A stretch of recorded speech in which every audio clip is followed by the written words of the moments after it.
Buongiorno a tutti. Come sappiamo, la Sardegna è una terra nota sin dai tempi più antichi per la sua abbondanza di minerali e di metalli. Infatti metalli come il piombo, il rame, il ferro, soprattutto l'argento, attirarono l'interesse delle popolazioni locali e dei popoli circostanti. E in questa sede quindi percorriamo un po' la storia delle miniere dell'isola, di quelle più importanti, però lo facciamo a partire soprattutto dal 1800, quando l'avvento dell'era industriale ha segnato un importante sviluppo dell'attività estrattiva nell'isola. E analizzeremo anche il contesto geologico, litologico e minerario in cui queste miniere si sono sviluppate. Questa illustrazione, questa slide, l'ho voluta inserire per farvi vedere come circa 650 milioni di anni fa, tali sono è l'antichità appunto dell'età delle rocce più antiche dell'isola, 650 milioni di anni fa, quello che era il massiccio Sardo Corso era fondamentalmente inserito ancora sul limite meridionale, sul bordo meridionale del continente europeo che si andava stabilizzando e quindi le rocce più antiche della Sardegna e della Corsica trovano il corrispondente come età nelle rocce della Spagna e della Francia. Trascorre un lungo periodo di tempo, circa 530 milioni di anni, quando delle fratture sul bordo meridionale di questo continente causarono progressivamente il distacco di questo massiccio dal limite di allora e con un movimento da nord-ovest verso sud-est questo massiccio sardocorso si allontana dalla posizione originaria per raggiungere progressivamente la posizione più o meno al centro del Mediterraneo occidentale, posizione in cui si trova tuttora. La Sardegna costituisce quindi una microplacca di questo originario continente europeo, come abbiamo visto, ed è costituita da rocce molto antiche appartenenti a tutte le ere geologiche. Quindi a partire dal Paleozoico o era primaria, le rocce della Sardegna, appunto, abbiamo rappresentate in Sardegna tutte le litologie, a partire appunto dal Paleozoico, dall'era primaria, dal Mesozoico, era secondaria, e dal Cenozoico era terziaria. Quindi questa antichità del basamento ha consentito a queste litologie, a queste rocce, di essere interessate e quindi di ospitare gli eventi metallizzanti o minerogenesi più importanti che hanno interessato il continente europeo. Quindi questi cicli di deposizione dei metalli, come sono presenti in altre parti d'Europa, lo sono anche in Sardegna, che appunto faceva parte di questo vecchio continente europeo. Le litologie più importanti le possiamo suddividere in tre categorie. Le rocce sedimentarie che si sono formate in ambiente oceanico, su fondo oceanico o marino, come per esempio i calcari. Le rocce vulcaniche che si suddividono a loro volta in intrusive perché solidificate all'interno della crosta terrestre, come per esempio i graniti, oppure effusive perché solidificate sulla superficie esterna, come possono essere i porfidi, le trachiti e i basalti. Vi è poi una terza categoria, le rocce metamorfiche, che derivano da fenomeni legati ad aumento di temperatura e di pressione a cui certe porzioni di roccia già esistenti possono essere sottoposte nel corso di milioni di anni. Quindi fondamentalmente cosa succede? Che i minerali costituenti la roccia originaria, sottoposti ad aumento di pressione e temperatura, possono trasformarsi in minerali diversi e quindi anche la roccia originaria diventa una roccia che può essere anche molto diversa da quella che era in origine, appunto. Quindi, per esempio, un esempio molto, molto semplice, il calcare sottoposto ad aumenti di pressione e temperatura si può trasformare in marmo. Questa è un'immagine, diciamo, della carta geologica della Sardegna, quella più aggiornata, dove vediamo, se seguite la freccia del mouse, vediamo le zone dell'Iglesiente e del Sulcis, che sono caratterizzate dalle rocce più antiche, appunto dai 650 ai 600 milioni di anni, accompagnate progressivamente con il diminuire dell'età dalle rocce dell'Arburese Guspinese, per poi spostarsi nel Sarrabus Gerrei, quindi siamo sulla parte sud-orientale della Sardegna. Se saliamo verso nord troviamo tutto il complesso metamorfico del Nuorese, accompagnato ancora verso nord poi dalla messa in posto dei graniti della Gallura. Ecco, per dirvi, tra le rocce del complesso metamorfico del Nuorese e i graniti della Gallura e la messa in posto dei graniti, c'è una differenza di età di circa 200 milioni di anni, che non sono effettivamente pochi. E quindi diciamo che l'era paleozoica poi è ancora presente in alcune zone del Sassarese, nella Nurra in particolare. Passiamo al Mesozoico o era secondaria, che è presente in Sardegna con i calcari e le dolomie dei tacchi dell'Ogliastra, delle zone costiere di Baunei e della zona del Supramonte calcareo, e alcuni lembi appunto sempre nella Nurra di età giurese-cretacea. Qualcosina si ritrova anche nella zona di Sant'Antioco, quindi nel sud-ovest della Sardegna. È molto ben rappresentato invece il periodo o l'era terziaria, l'era cenozoica, con le arenarie, i calcari, le marne, le argille della Trecenta e Marmilla, e con sempre marne, argille e calcari della zona del Sassarese, entrambe ricoperte o interessate dalle deposizioni vulcaniche, dalle colate vulcaniche appunto di Campeda, del Logudoro e così via, di età più recente. Strutturalmente la Sardegna poi è caratterizzata da una grossa fossa tettonica, che è quella del Campidano, che con andamento sud-est-nord-ovest la percorre quasi tutta, ed è molto evidente appunto dal Golfo di Cagliari sino al Golfo di Oristano, mentre la sua prosecuzione verso nord è stata successivamente appunto ricoperta e diciamo interessata dalla deposizione delle formazioni vulcaniche.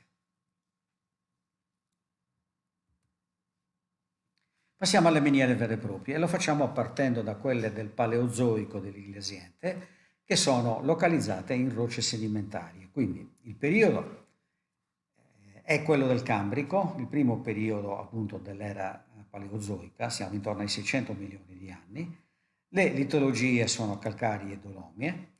I minerali presenti e quindi estratti sono soprattutto la galena argentifera, che è un solfuro di piombo, la blenda, che è un solfuro di zinco, e poi ci sono i termini di alterazione di questi due solfuri primari, le cosiddette calamine in gergo dei minatori, che sono carbonati e silicati di piombo e zinco, che sono un'alterazione successiva dei solfuri originari.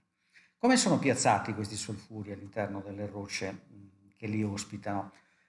Nello spazio formano delle grosse colonne di grossi ammassi molto sviluppati, che possono raggiungere anche centinaia di metri di sviluppo sia orizzontale che verticale. Quindi la loro genesi è considerata sinsedimentaria, appunto perché questi ioni di piombo e zinco si sono deposti contemporaneamente ai sedimenti calcareo-dolomitici che li ospitano. Quindi è una origine definita appunto sinsedimentaria, con contemporaneità di sedimentazione tra gli uni e gli altri. Per le calamine invece, che sono un prodotto di alterazione successivo, la genesi è considerata secondaria. Sono identificati anche come mineralizzazioni di tipo freddo, in quanto non sono intervenuti durante la loro messa in posto e trasformazione attività vulcanica che ne può aver originato o condizionato appunto la genesi. Tra tutte le miniere prendiamo in esame quella di Monteponi, che è stata la più importante. Quindi la società di Monteponi viene fondata nel 1850 da imprenditori liguri e piemontesi, quindi è una società che nasce a capitale interamente italiano, e in questo sarà, diciamo, accompagnata dalla società dalla Montevecchio, perché anch'essa sarà sempre gestita, almeno sino ad un certo punto, da capitale interamente italiano. E questo è un fatto importante perché fondamentalmente saranno le due uniche società che per tutto la fine dell'Ottocento e buona parte del 1900 avranno come caratteristica quelle di non dipendere da capitale straniero, come invece succedeva per tutte le altre miniere che erano presenti nell'isola, per buona parte almeno di loro. Quindi la miniera di Monteponi nasce nel 1850 con la concessione appunto rilasciata a questi imprenditori liguri e piemontesi e data la ricchezza delle colonne di galena, che era fortemente argentifera, diventa in pochi anni una delle miniere più importanti, tant'è che il suo sviluppo di lavori e la profondità degli stessi, la ricchezza del minerale estratto, le consente di costruire in proprio delle fonderie per appunto recuperare il metallo e ferrovie di proprietà per il trasporto del minerale verso i porti di imbarco. Cosa succede però nel 1870? Quindi stiamo parlando di una ventina d'anni dopo. Alla quota di più 64 metri sul livello del mare, quindi quando gli scavi in profondità avevano raggiunto questa quota, raggiunsero questa quota, gli scavi incontrano notevoli quantità di acqua.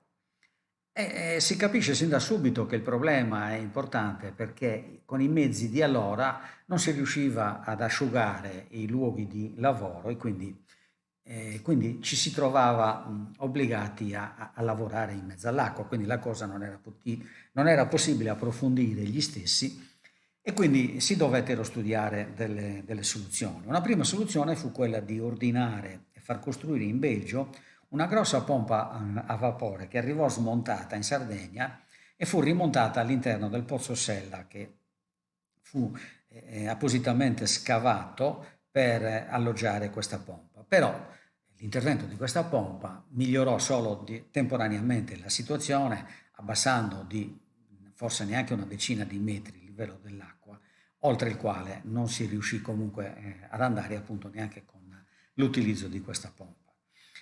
E allora la società dovette ricorrere ad un progetto e ad un intervento molto più importante.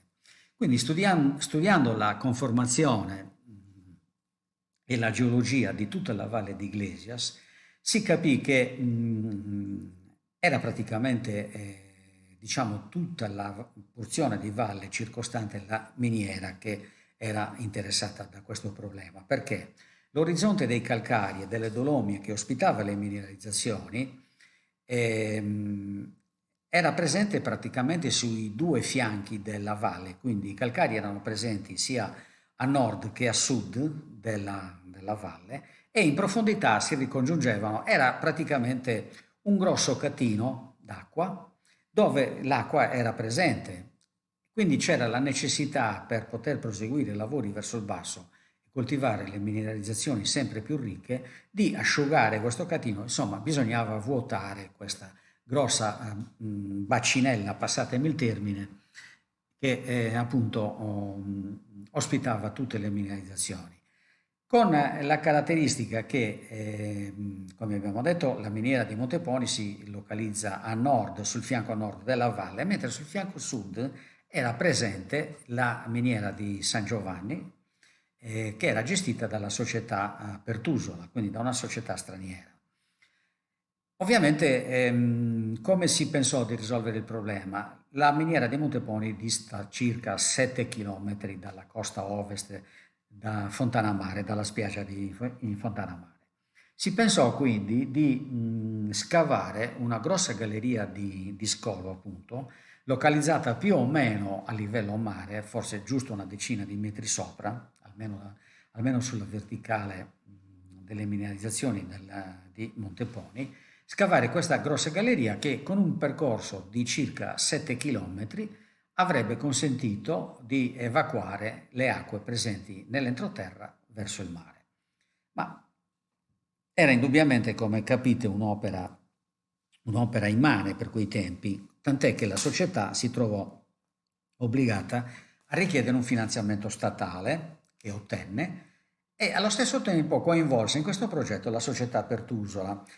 E in quel periodo, a quella data, i lavori, la profondità dei lavori della Pertusola a San Giovanni non avevano raggiunto la stessa quota di quelli della Monteponi, si trovavano ancora a quota più elevata. Quindi fondamentalmente loro non avevano in quel momento grossi problemi. Però capirono che prima o poi sarebbe diventato anche un loro problema. Quindi si allearono fondamentalmente con la Monteponi per contribuire allo scavo di questa struttura e quindi cominciarono appunto i lavori. Ecco, questa è una sezione molto schematica di quella che era la situazione. Se seguite la freccia del mouse, ecco, questa è la zona di Monteponi e la galleria fu ipotizzata e scavata progressivamente a questa quota, quindi siamo più o meno a quota mare, sino ad uscire sulla spiaggia di Fontana Mare. Per chi conosce la zona o per chi capiterà appunto di transitarci, l'uscita della galleria a mare è segnata da una serie di grossi blocchi allineati e, piazzati proprio o localizzati proprio all'inizio della spiaggia di Fontana Mare, più o meno dove comincia la strada che porta su al paese di Nevida. Quindi si cominciò lo scavo di questa grossa galleria partendo anche da due pozzi intermedi che permisero di affrontare lo scavo sia verso est che verso ovest in direzioni quindi opposte in modo da accelerare anche i tempi. Sempre in base alla geologia della zona si capì che buona parte della miniera, della galleria, chiedo scusa, sarebbe stata scavata in litologie scistose, che sono quelle che circondano appunto i calcari. Questi scisti fungono praticamente da setto impermeabile consentendo o praticamente obbligando l'acqua ad essere confinata all'interno delle rocce calcaree che invece appunto dovevano essere asciugate. Quindi si capì che si sarebbe incontrata l'acqua soltanto nel momento in cui lo scavo della galleria avrebbe incontrato le litologie calcaree. E così avvenne. Nel momento in cui si attraversò il contatto tra le due litologie, tra scisti e calcari, si riversò nella galleria una quantità enorme d'acqua che nel giro di pochi mesi asciugò praticamente tutte le rocce dove erano ospitate le mineralizzazioni per un'altezza di circa 60 metri, cioè dalla quota più 64 dove le acque erano state incontrate la prima volta si arrivò praticamente quasi a quota zero. Quindi i lavori della miniera poterono riprendere con tranquillità verso il basso a coltivare appunto le mineralizzazioni conosciute.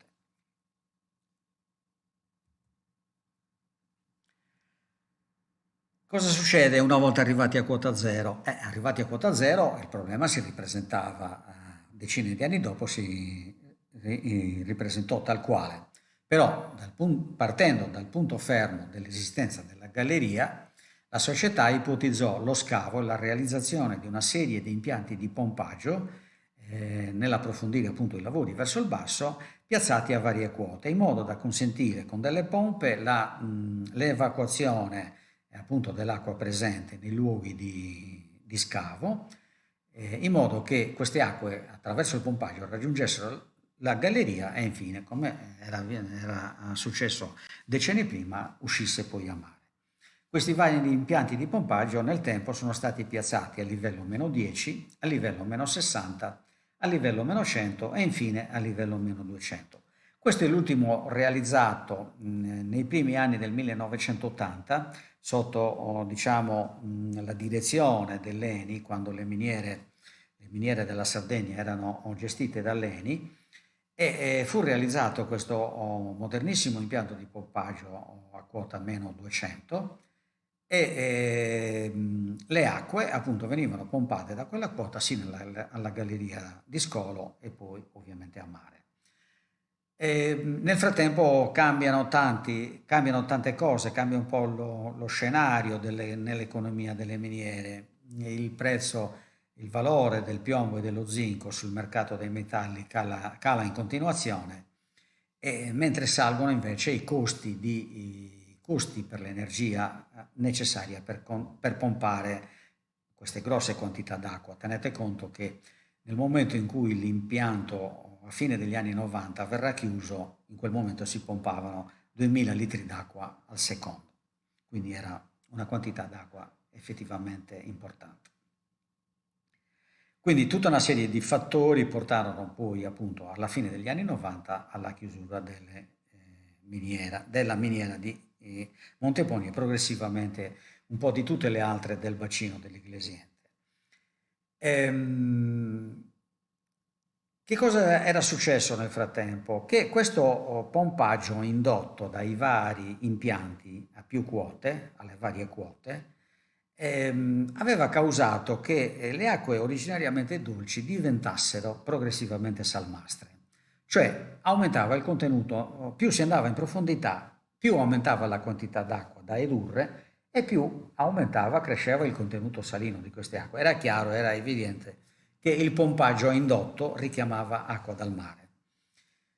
E quindi era al di là di quello che poi sarebbero state appunto le condizioni economiche che avrebbero portato alla chiusura della miniera, era evidente che più si andava in profondità, più queste quantità d'acqua sarebbero cresciute. Alla fine cosa è successo? È successo che appunto alla fine degli anni 90 la miniera è stata fermata e progressivamente nel corso degli anni successivi si è ricostituito il livello dell'acqua che è ricresciuto pian piano sino a tornare alle quote originarie. Tutte le uscite che nel frattempo erano state create, compresa la galleria di scolo, sono state chiuse, sono state sigillate e quindi il livello dell'acqua è potuto tornare più o meno alla quota a cui fu incontrata nel 1870, alla quota più 60 circa, con la ricostituzione, fatto importante, che del cuscino d'acqua dolce man mano che si cresceva come quota. Quindi cosa succede attualmente? Che nel sotterraneo della città di Iglesias, in profondità, esiste una riserva di acqua dolce che può essere ampiamente utilizzata nel momento in cui appunto ci fossero problemi dovuti al rifornimento pubblico appunto delle acque dolci per gli utilizzi potabili. Quindi si può contare su una riserva d'acqua di svariate milioni di metri cubi di acque dolci. Qui abbiamo un'immagine di quella che è una porzione della Valle di Iglesias dove appunto notiamo quello che è il profilo attuale della montagna che è stata progressivamente svuotata e coltivata, e sulla destra quello che rimane degli edifici e degli impianti della miniera, buona parte almeno, e in primo piano abbiamo gli abbancamenti, insomma le discariche dei fanghi rossi, che oramai, come tutti sappiamo, identificano in maniera importante quella porzione di paesaggio. I fanghi rossi derivano dall'attività metallurgica dell'impianto di elettrolisi che dal 1926 e per circa una cinquantina d'anni ha consentito il recupero dello zinco presente in queste calamine ferruginose che erano soprattutto presenti nella zona di Monteponi, Campo Pisano e Gennaluas. Questo processo chimico-fisico appunto consentiva il recupero dello zinco e lasciando invece nei fanghi residuali grosse quantità di ferro che poi sono quelle che danno, la cui ossidazione dà appunto questa colorazione fortemente rossastra a questi depositi, che sono stati abbancati lì in vicinanza dell'impianto, o li troviamo a fianco alla strada statale che da Iglesias porta verso Carbonia. E come abbiamo detto sono una caratteristica di quel pezzo di paesaggio e sono protetti anche per questo fatto anche dalla Soprintendenza ai beni culturali, Protezione che un po' complica l'eventuale idea o gli eventuali, ha complicato gli eventuali progetti di recupero di questi fanghi in modo da renderli anche inerti, perché comunque sono una potenziale, anzi una sicura fonte di inquinamento. Passiamo adesso ad un altro tipo di mineralizzazioni, sempre del Paleozoico, di origine vulcano-sedimentarie rimobilizzate, cioè i metalli che hanno dato luogo alle mineralizzazioni si sono, diciamo, deposti all'interno della roccia che li ospita, perché provengono da effusioni vulcaniche sottomarine, e successivamente i fenomeni tettonici a cui questi pacchi di roccia sono stati sottoposti nel corso di milioni di anni hanno causato la rimobilizzazione di questi ioni verso litologie più particolari, che vediamo appunto vedremo appunto soprattutto in un'altra miniera, e quindi hanno consentito che si formasse un giacimento utile al suo sfruttamento. Il primo caso che vediamo è questo filone argentifero del Sarrabus, dove allora la mineralizzazione è considerata di età ordoviciano-siluriana, quindi 500-400 milioni di anni, che sono delle mineralizzazioni che sono state, si sono deposte all'interno della serie litologica di quel periodo, provenienti però da effusioni vulcaniche sottomarine. E la successiva messa in posto dei graniti, quindi tutti i fenomeni di temperatura e di pressione legati a questa messa in posto, ha causato il fatto che queste mineralizzazioni, questi ioni di metalli, migrassero verso delle litologie più adatte a contenere, cioè in questo caso verso situazioni appunto tettoniche particolari, coinvolgenti le litologie arenaceo o scistose. Quindi abbiamo una grossa struttura tettonica interessata da queste mineralizzazioni di piombo e soprattutto argento, che per una lunghezza di circa 50 km si sviluppano da Sinai sino a Muravera. E lungo questi 50 km sono sgranate un po' tutti i cantieri che per circa 60 anni, tra il 1870 e il 1930, hanno coltivato l'argento di queste zone. Abbiamo quindi la miniera di Terramala, che è quella più a ovest, le miniere di Tuviois, Serrasilici, Nicolaseci, Tacconis, Masaloni, Giovanni Bono, Monte Narva, che è considerata la miniera più importante, dove avevano anche appunto sede la direzione della società che coltivava queste mineralizzazioni, sino a Bacco a Rodas, che è vicino a Muravera.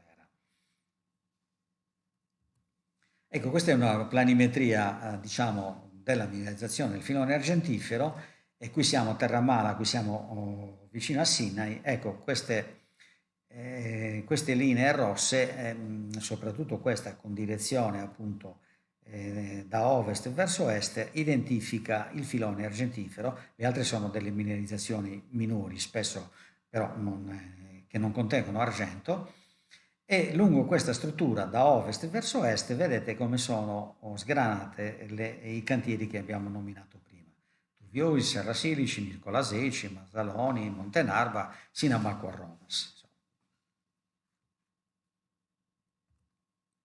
Questa è un'immagine di quello che rimane di alcuni edifici della miniera di Montenarva, in primo piano una delle discariche della miniera, e questa era la sede della direzione e degli uffici. Ecco, la mineralizzazione di Fontana Raminosa in comune di Gadoni, in provincia di Nuoro, è la mineralizzazione classica di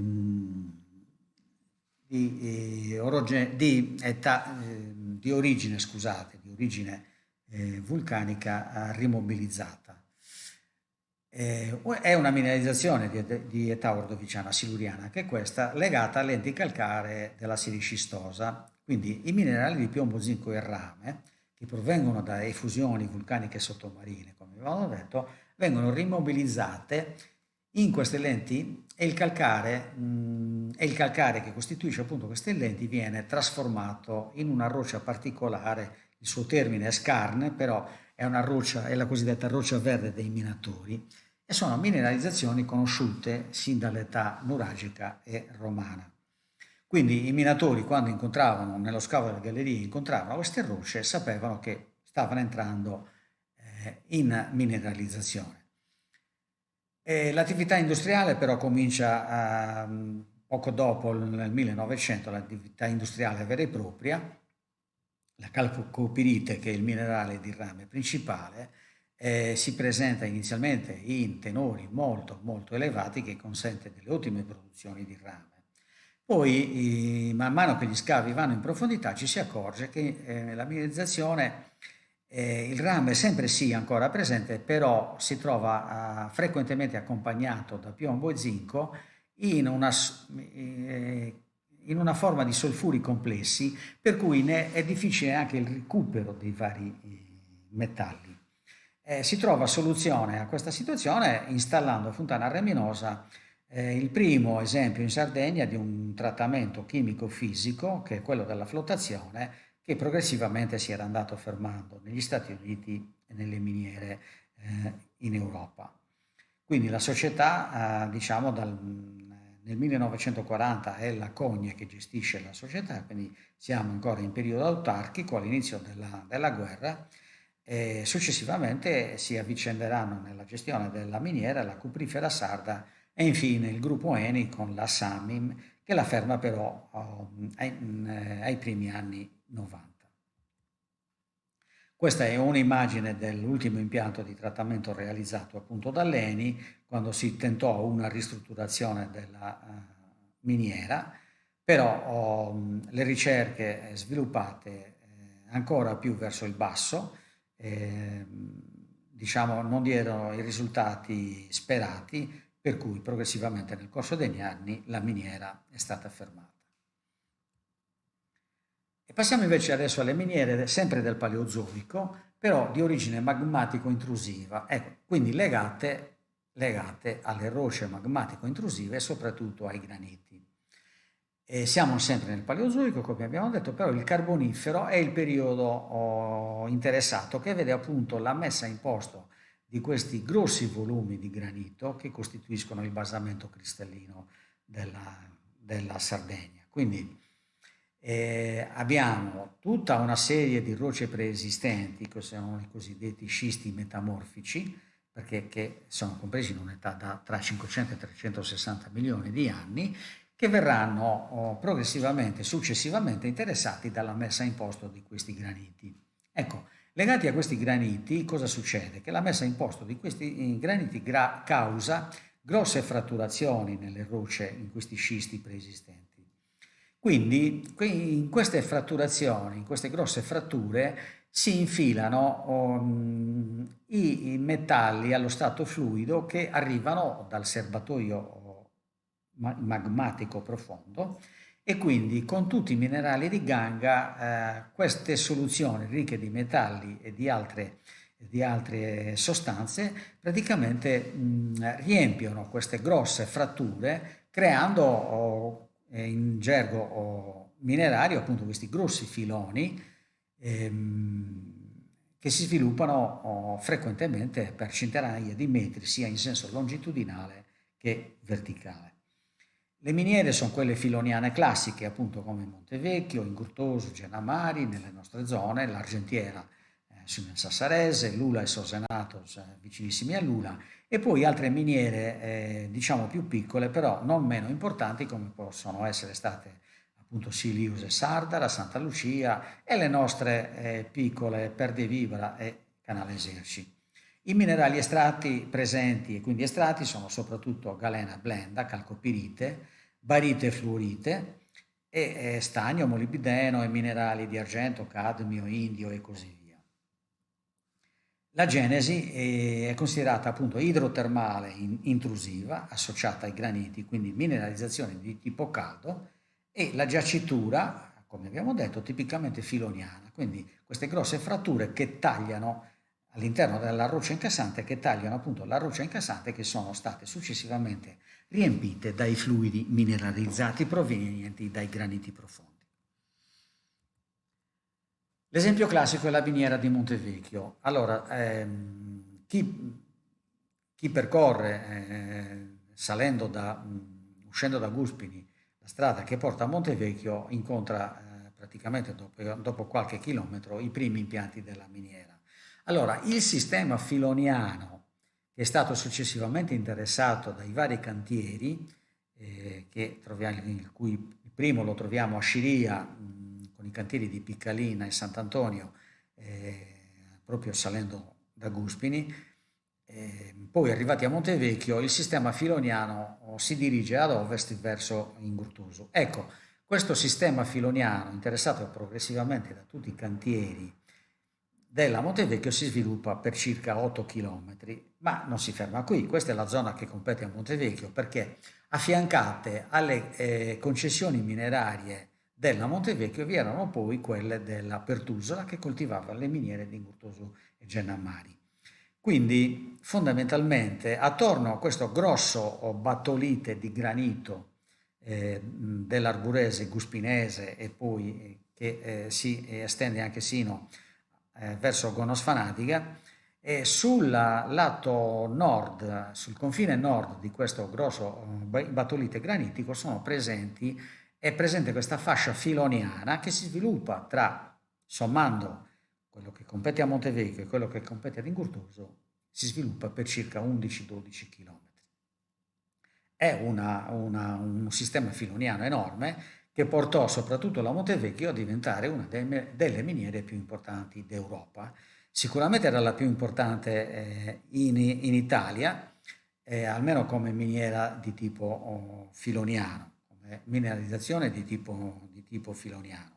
Rivaleggiava con la Monteponi come produzioni di metallo, anche se sappiamo, come abbiamo visto, che la Monteponi è di diversa origine. Comunque, erano sicuramente le miniere più importanti d'Italia e tra le prime in Europa. Quindi le mineralizzazioni di Montevecchio sono a piombo, zinco e argento, conosciute già nel periodo fenicio e romano. Durante il Medioevo e il periodo spagnolo praticamente sono, non dico abbandonate, ma quasi. Una lenta riattivazione si ha a partire del 1700 circa, però per raggiungere appunto con l'avvento dell'era industriale, come abbiamo detto prima, essere soggetti ad un nuovo sviluppo imprenditoriale e produttivo.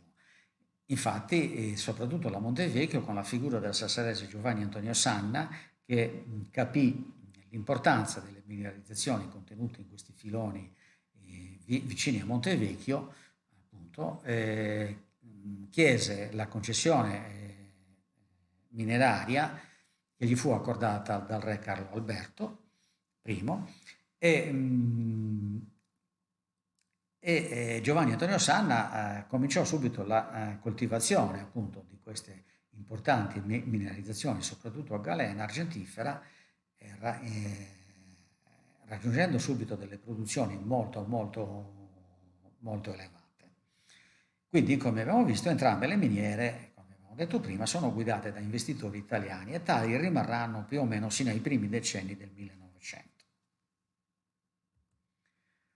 Questa è un'immagine dei cantieri di levante della Montevecchio. Abbiamo in primo piano l'impianto di flottazione e il castello di Pozzo Sartori. Questa invece siamo oltre Montevecchio, già sulla strada sterrata che porta verso Ingurtuso. Questo è il cantiere Sanna, che è seguito sempre ad andare verso Ingurtuso dai cantieri Telle e infine Casargio. Quindi progressivamente su uno sviluppo filoniano di circa 8 km, compreso all'interno delle concessioni di competenza della Montevecchio, erano presenti almeno 5 cantieri produttivi, da est verso ovest. Qui qualche dato produttivo: dal 1850, quindi dalla concessione da parte del re Carlo Alberto della concessione mineraria a Giovanni Antonio Sanna, sino al 1990, che è anno della chiusura, la miniera di Montevecchio ha prodotto 3,5 milioni di tonnellate di piombo e zinco metallo e quasi 1 milione di tonnellate di argento. I lavori hanno raggiunto profondità di oltre 700 metri rispetto alla quota di superficie, quindi più di 400 metri sono sotto il livello del mare. Nel secondo dopoguerra, che è stato il periodo più florido della miniera intorno agli anni 50, anni 50-60, la miniera impiegava oltre 3.000 persone e è stata una importante fonte di economia per le comunità di Guspini, Arbus e anche per alcuni paesi del circondario, perché non pochi erano gli operai che lavoravano a Montevecchio provenienti anche dai paesi circostanti e quindi non solo da Guspini e da Arbus. Vediamo adesso la miniera di Ingurtoso, che come abbiamo detto le cui concessioni erano limitrofe a quelle della Montevecchio, ad interessare la parte più occidentale di questa fascia filoniana lunga 11-12 km. Quindi le sue concessioni erano in continuità con quelle della Montevecchio e sfruttava la parte occidentale del sistema filoniano, mineralizzata piombo e zinco. La gestiva la società Pertusola, come era gestita sempre dalla Pertusola, la miniera di San Giovanni ad Iglesias, e la miniera raggiunge importanti risultati produttivi sotto la guida di Lord Thomas Brassey, a cui è intitolata la laveria Brassey, che appunto le cui rovine sono tuttora presenti in località Naracauli, lungo la strada che da Ingurtoso porta verso il mare a Piscinas. Tra il 1860, anno di rilascio della prima concessione, e il 1965, quindi circa in un secolo circa di storia, la miniera produce circa 1 milione di tonnellate di metallo di piombo più zinco. La miniera viene fermata nel 1965 quando la Pertusola abbandona praticamente la Sardegna e le concessioni passano alla Montevecchio, che però le dismette una decina di anni dopo. Ecco, questa è un'immagine della laveria Brassey nel 1912, quindi la laveria era in funzione da poco meno di un anno. E questo è quello che rimane ai giorni nostri, come vedete, le rovine, tutto in rovina, tutto lasciato all'incuria del tempo e degli uomini. La Pertusola gestiva anche la miniera dell'Argentiera nel Sassarese, quindi un altro esempio di miniera filoniana, localizzata però nel nord-ovest della Sardegna, in località Argentiera. Sempre una mineralizzazione a piombo e zinco con galena argentifera, anch'essa legata ai graniti profondi, che però questi in questo caso non affiorano, sono ancora nelle profondità, però è chiaro che l'origine dei metalli presenti e coltivati nella miniera sono strettamente legati alla messa in posto di questi graniti. La roccia incassante sono anche in questo caso scisti metamorfici e filladi, come appunto succedeva al Montevecchio Ingurtoso. E anche questa miniera subisce nel tempo varie proprietà e gestioni, di cui quelle più importanti saranno la società dei Correboi, che altro non è che una filiale, diciamo, della Pertusola, che però in questo caso la Pertusola abbandonerà prima rispetto a tutte le altre miniere, quella dell'Argentiera. La abbandona praticamente nel periodo fascista. Subentra la gestione statale, che prosegue con vicende alterne durante il periodo bellico, con periodi di fermata e di successiva ripresa dei lavori, finché si arriva insomma al 1967, quando la diseconomia dei lavori obbliga alla fermata totale e definitiva degli stessi. Ecco, questa è un'immagine dell'Argentiera, caratteristica del villaggio minerario che è stato recuperato in parte, e la presenza dell'impianto di trattamento con le strutture ancora in legno come era all'origine. Ovviamente sono state, diciamo, hanno avuto interventi di manutenzione e di recupero. Meno male, perché stavolta insomma non si è aspettato che le cose le cose andassero completamente in rovina. Passiamo adesso ad un altro tipo di miniere, sempre filoniane, però dove il piombo e lo zinco non sono più i metalli principali, ma lo diventano invece altre sostanze come il bario e il fluoro. E infatti le mineralizzazioni di fluorite e barite, la fluorite è un carbonato di fluoro, la barite è un solfato di bario, sono come paragenesi accompagnate da blenda e galena subordinate però, mentre i minerali principali sono appunto la fluorite e la barite. E l'esempio più classico è la miniera di Silius, in vicinanza dell'omonimo paese. Anche questa mineralizzazione è legata ai graniti che sono subaffioranti, vicini appunto alla miniera. L'età della mineralizzazione è circa 200 milioni di anni. La roccia incassante sono sempre arenari argilloscisti molto più antichi e porfiroidi, molto più antichi rispetto ai graniti. La giacitura filoniana discordante come le altre miniere che abbiamo visto. Era di proprietà privata sin dagli anni 50 e ha rappresentato, sin da quando sono cominciati i lavori appunto importanti, ha rappresentato uno dei poli europei più produttivi per la produzione del fluoro, con accessorie ma importanti produzioni anche di barite e di galena. Questa è un'immagine appunto del cantiere, di uno dei due cantieri di Silius. E qui cambiamo, diciamo, completamente sostanze minerarie. Parliamo di carbone. Allora, la Sardegna non ha per tutta una serie di situazioni geologiche e minerarie grossi giacimenti di carbone, pur essendo buona parte della Sardegna, come abbiamo visto, della stessa età del continente europeo, dove invece, soprattutto in Francia, Germania e Belgio, le mineralizzazioni a carbone sappiamo che sono molto ricche e molto sviluppate. I giacimenti di carbone sono decisamente importanti rispetto ovviamente ai pochi e piccoli presenti in Sardegna.